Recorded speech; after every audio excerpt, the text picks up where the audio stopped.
Sinasabi, kasi effectively, kahapon, hindi na po siya separated na siya, severed na siya from office. So what? Ang pinag-uusapan dito, yung period mula June 30, 2022 hanggang bago siya nag-resign. Hindi ko sinasabing guilty si Manny Bonoan. Hindi ko rin sinasabing inosente si Manny Bonoan. Para mabuo natin itong anomalyang ito, dapat nandiyan yung Manny Bonoan. The participation of the former DPWH should be absolute. Siya lang ang nakakaalam Pinakawalan nyo nga yung star witness Wala nang pinaka-star dun sa star na yon. Ito ang nakakagulat na balita ngayon sa mundo ng politika matapos ngang pumutok ang issue ng malawakang korupsyon sa gobyerno sa pamamagitan di umano ng flood control projects ay tila kaduda-duda yata ang ginawang pagbibitiw sa pwesto ni dating DPWH Secretary Bonoan ngayot nasa kasagsagan pa naman ng mga investigasyon sa Kongreso. Matatandaang noong nakaraang hearing ay umalis ito sa kalagitnaan ng pagdinig dahil nga sa paliwanag nito ay nagsumiti na siya ng kanyang resignation na agara namang tinanggap ng Pangulo at tuluyan na ngang pinalitan sa posisyon ni former DOTR Secretary Dizon. Marami nga ang nagulat sa ginawang ito ni Bonoan dahil nga bilang dating kalihim ng DPWH ay hindi talaga maitatanggi na meron itong alam sa halos lahat ng mga transaksyon na nangyayari sa ahensya katulad na lang ng mga kabulastugang pinaggagawa. Isa nga sa mga pumalag ay si former Executive Secretary Attorney Vic Rodriguez na nagbigay sentimiento sa issue na di umano ay dapat talagang pabalikin muli sa mga pagdinig ang dating kalihim dahil ito lamang ang maaaring makapagbigay linaw sa mga katanungan at maituturing nga na star witness ito sa buong flood control issue. Dagdag din niya na hindi ito dapat basta-basta na lang pwedeng ma-excuse sa mga pagdinig dahil lang nagbitiw ito sa pwesto na ayon pa sa kanya ay di umano malaki ang posibilidad na stratehiya lamang ito para pagtakpan ang katotohanan sa issue at malantad ang mga politiko at opisyal na kasabwat sa anomalya. Ating pakinggan ang nasabing pahayag. 1.1 trillion at star witness. Yung nawawalang star witness. 1.1 trillion piso at ang nawawalang star witness. Yan po yung ating pamagat ngayon. Yung 1.1 trillion ngayong taon na hinahanap natin na nauwi sa Ghost Project. At hindi po si Bongbong Marcos ang nagsiwalat niyan. In fact, siya nga po yung sinasabi kong most guilty dyan. Sapagkat pinirmahan niya itong 2025 anomalous, illegal, invalid, unlawful, criminal, and unconstitutional 2025 budget kahit alam na niyang depektibo. Alam niya, mulat siya. Bakit? Di ba binidaho niya? Binasa niya bawat pahina ng 4,000 pages 2025 GAB o naging GAA na yung national budget. Inaral nilang masusi yan. Thoroughly reviewed by the entire palace team. Sabi niya, binida niya, pinirmahan niya. Tapos ito ngayon ang resulta. Now, bakit natin na ibabalik ho yung storya at kung paano hinandle yung hearing ng kay Mayor Alice Guo? Sapagkat yung 1.1 trillion piso, ito po yung budget ng DPWH, yung Public Works, ngayong taong 2025. Inungusan po nila ng napakalaking halaga ang education sector, unconstitutional po iyon. Sana nga dinggin na at aksyonan na ng Korte Suprema yung nakabinbin nating kaso dyan. At nung isang araw ay nag-file ng manifestation ang ating pong mga abogado at hinihiling, nabigyan din tayo ng kopya. Kung ano man yung mga sinusumite nitong mababang kapulungan na hindi po sadya tayong binibigyan. Ganyan kawalang ka-transparency ang mga yan. Ganyang kasalbahi ang mga yan. Ngayon, yung kay Alice Guo, hindi siya binitawan. Bakit naman itong dating kalihim ng Public Works and Highways agad-agad binitawan? Siya yung missing star witness Wala hong pwedeng maging star more than yung star witness na dating kalihim ng Public Works and Highways na si dating Secretary Manny Bonoan. Bakit siya agad-agad dinismiss? Bakit siya agad-agad in-exempt sa pagdinig? Siya nga yung hepe nung ahensyang hitik, siksik, liglig, umaapaw sa kurakot. sa korupsyon, kung bakit tayo ngayon nakalubog sa tubig, kung bakit ngayon isinasagawa ng Blue Ribbon Committee itong pagdinig with the title Philippines Underwater. Hindi siya dapat binitawan. Sapagkat alam mo ninyo yung nagiging desisyon dapat ng kahit na anong komite, lalo pa ang Blue Ribbon. Kasi nga, public accountability ho yan eh. Mahalaga yung komite na yan. Dapat po it should be free from any emotion, personal, professional, or political connection. Mahalaga po na doon dapat na pantay-pantay ang kanilang gagawing treatment sa lahat ng kanilang iniimbita, sa lahat ng kanilang resource person, sa lahat ng sa tingin nila ay may kinalaman sa kontrobersiyang kanilang iniimbestigahan. Lalo pa itong 1.1 trillion pesos. How can we expect a full and complete, a thorough investigation kung yung mismong star witness pinauwi na agad? Alam mo ninyo, mas malaki ito di hamak sa Janet Lim Napoles PDAF controversy. Itong ghosts flood control projects.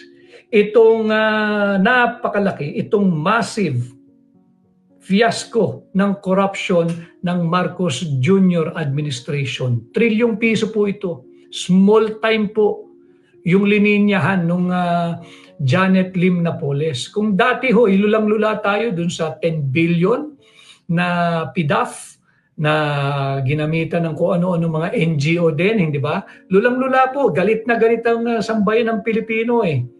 Yung PDAF na yan, di ba? Small time po yun. Ito po, trilyong piso. For this year alone, 1.1 trillion ang linagak sa public works. Ang budget po ng Pilipinas for this year ay 6.325 trillion. 1 trillion sa public works pa lamang. Kayo na luwang ang mag-check niyan kung 17 or 18% of our national budget sa public works. Tapos ito, nagbabanta lang na umihi ang mga ibon, walang pasok. Pag naihi na po ang ibon, nagbabaha agad. 1.1 trillion, hindi po birong halaga ito. Alam kong alam ninyo. Alam kong alam ninyo. Kanya nga po sinasamantala ko sa inyong panananghali ay magkaroon tayo ng direktang ugnayan. Importante kasi na hindi dapat agad-agad binitawan yung dating kalihim ng public works. If we would want to have a complete and honest to goodness resolution dito sa nangyayaring pambubudol ng Marcos administration. Case in point, kahapon po, may tinanong yung isang senador doon sa hepe ng PCAB. Ang sagot po ng hepe ng PCAB, and nag-notes po tayo rito, sumulat daw po sila noong August 18 pa sa DPWH. August 18 po yan. September 1 na po kahapon. At since kahapon po, mula August 18 hanggang kahapon, hindi pa ho tumutugon, hindi pa ho sumasagot ang DPWH. And the funny thing was, magkatabi lang yung hepe o yung pinuno ng PCAB at yung dating kalihim ng DPWH. Yun ngang magkatabi sila. Hindi siya masagot nung dating kalihim ng DPWH. In-excuse nyo pa? Pinauwi nyo pa? Dinismiss nyo pa sa proceedings? Tapos magtatanong kayo at yung mga ugat nyo rito lumalabas sa gigil, hindi masagot. Talagang hindi masasagot yan. Yung taong may kinalaman ng sagot, pinauwi ninyo. Dinismiss ninyo sa proceedings ng Blue Ribbon. Ganon katindi ang ginawa ninyo kahapon. Kaya nawawala yung star witness. Pangalawa, may sinasabi na ang Blue Ribbon, please feel free to correct me kung mali yung aking na note. Sabi ng Blue Ribbon, they were able to identify around 50 or so ghosts projects. And apparently, of the 50 na-identify ng DPWH, 2 lang ang kinumpirma, ang inamin at tinanggap ng DPWH na ghost. Okay. Anong nangyari doon sa 48 na na-identify ng Blue Ribbon? Double ghost. Ghost name project, ghost pa yung identification. Sino dapat sumagot niyan? Hindi ba dapat yung pinuno ng ahensya? Yung pinuno ng DPWH? Ang sinasabi, kasi effectively, kahapon, hindi na po siya separated na siya, severed na siya from office. So what? Ang pinag-uusapan dito, yung period mula June 30, 2022 hanggang bago siya nag-resign, hanggang bago ito tinanggap ng Pangulong Bongbong Marcos. Therefore, lahat ng taong pinag-uusapan, budget ng 23, budget ng 24, budget ng 2025, alam yan ni dating kalihim Manny Bonoan. Hindi ko sinasabing guilty si Manny Bonoan. Hindi ko rin sinasabing inosente si Manny Bonoan. Para mabuo natin itong anomalyang ito na trilyon-trilyon pisong pera natin, dapat nandiyan yung Manny Bonoan. Saan ka nakakita? Pinauwi agad-agad, tapos galit na galit yung ilang senador, hindi masagot yung tanong, natural. Pinauwi mo, may pinakaalam na sagot eh. At dangerous president po iyan. Sapagkat the participation of the former DPWH should be absolute. Siya lang ang nakakaalam eh. Hindi pwedeng may naringgan pa ako kahapon na meron siyang dineputize o inatasan na sasagot on his behalf. Kalokohan po yun. Yung may mismong may katawan, yung may mismong nalalaman, yung mismong nakasaksi kung ano man ang transaction nila riyan sa DPWH, hindi nga masagot ng diretsyo eh. Nagkakautal-utal na nga eh. I-delegate mo pa sa isang walang alam. Di ba? Kaya tayo concerned dahil mahalaga sa araw-araw na buhay natin itong walang hintong pagbaha sa ating bansa. Walang bagyo, walang habagat, ulan lamang, baha, cancel ang pasok, kawawa mga bata. Paano yung mga nagdedeklarang walang pasok na pribado? Yung mga arawan ng sahod, walang kakainin ng pamilya nun. Samantalang mucho-mucho, sagad sa pera, itong mga magnanakaw sa pondo ng Pilipino. Kaya hindi dapat agad-agad dapat binitawan, pinauwi at inexcuse yung dating kalihim ng Public Works and Highways. Dapat yung Blue Ribbon must treat everyone equally. Apply the legal rules fairly and transparently. Why? For them to maintain and obtain and gain and win the public trust and confidence in the investigation that they are conducting. Because anything less than that, it's like throwing good money after bad. Naglolokohan po tayo. Nakita ko naman yung mga komento ng iba. Baka raw may plano, kahit ano pang plano mo. Pirmis ka lang dyan, dating kinatawan, dating kalihim ng Public Works. Huwag kang umuwi. Bakit pag ang ordinaryong tao pinatatawag nyo, tatakutin nyo, you are under oath. Bakit yung sekretaryo, pinauwi ninyo? Kasi nag-resign. Delikado po yan at mamaya tatalakayin natin bakit delikado yan. Alam niyo yung Blue Ribbon investigation and any investigation for that matter ng kahit na anong komite o nung kahit na anong sangay ng gobyernong may kapangyarihang mag-imbestiga must not only be credible in itself. Must not only be credible in its process.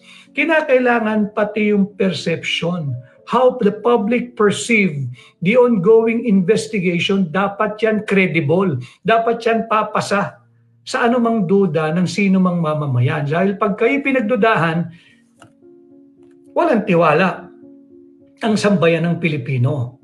Pabalikin ninyo yung dating kinatawan ng Public Works. Kung hindi, ayokong sabihin, but objectively, we are all adults here, nag-uusap tayo sa tinig maisog, you are giving the impression na merong whitewash na magaganap kung hindi pa naganap o hindi pa nagaganap. Ayokong pangunahan, but you have to bring him back. You cannot just excuse him, dispense his presence sa hearing ninyo. Siya po yung star witness eh. At itong aking ibinabahagi dito sa Tinig Maisog, I am just voicing out the sentiments of an even greater number of Filipinos, whether in the Philippines or abroad.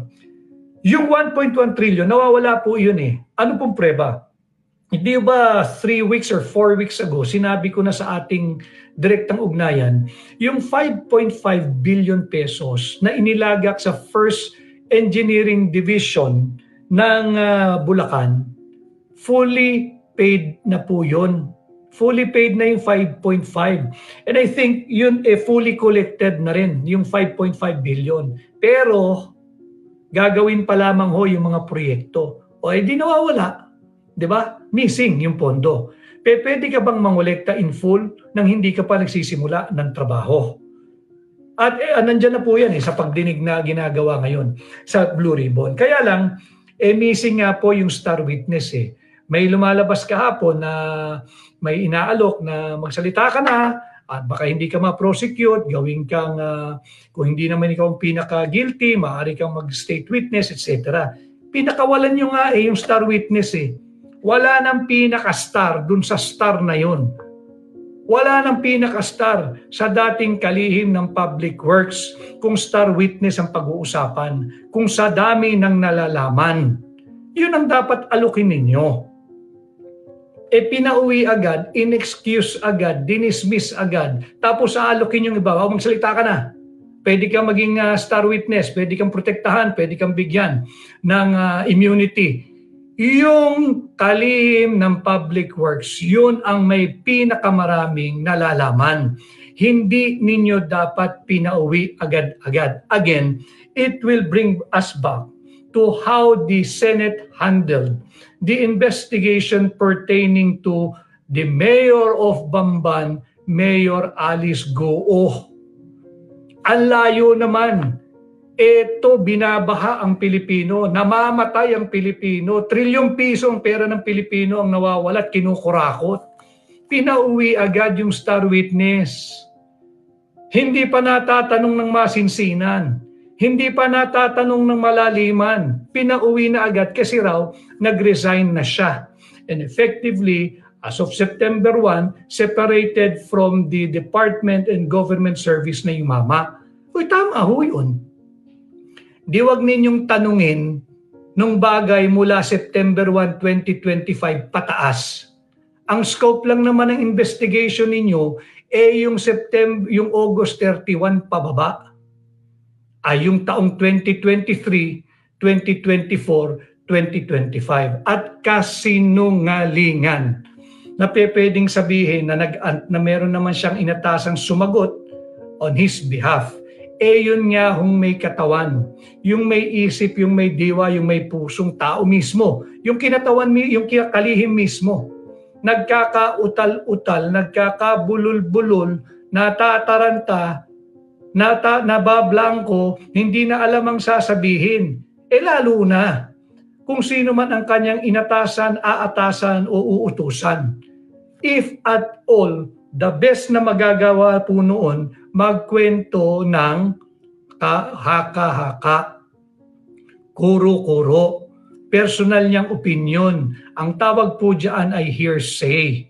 Pag hearsay po ang testimonya mo, wala pong probative value yan. Basura po iyan. Kaya hindi dapat binitawan yung pinaka-star sa lahat ng potential star witness or witnesses, yung dating kalihim ng Public Works, kung gusto natin na katotohanan, na full transparency at full accountability ang ating matutumbok dito sa ginagawa ng Blue Ribbon investigation sa 1.1 trillion pesos na missing pera ng mga Pilipino.